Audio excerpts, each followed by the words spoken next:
Hello everyone. In this tutorial, I will show you how to view two Word documents side by side. This can be useful when you need to compare documents or work on multiple files at the same time. First, open Microsoft Word.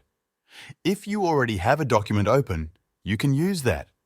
Otherwise, you can open a new document by clicking on the Word icon and selecting a file from your recent documents or browsing for a document saved on your computer.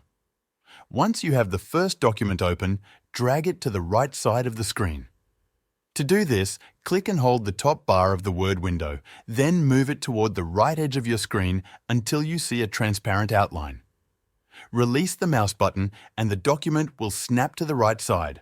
Next, you need to open the second document. Right-click on the Word icon in the taskbar. A small menu will appear. Click on Microsoft Word again. This will open a new Word window. From here, you can either create a new document or open an existing one. If you need to open a saved document, go to the File menu, click on Open, and then browse your computer for the file you want to view. Once the second document is open, click and hold the top bar of this Word window and drag it to the left side of the screen. When you see the transparent outline, release the mouse button and the document will snap into place on the left side. Now, both documents are visible side by side, making it easy to compare them or work on them at the same time. You can scroll through each document independently, and if you need to adjust the size of either window, you can click and drag the divider between them.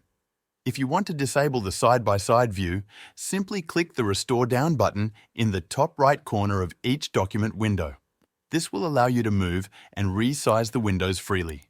That's all for this tutorial. I hope this guide was helpful. Thank you for watching.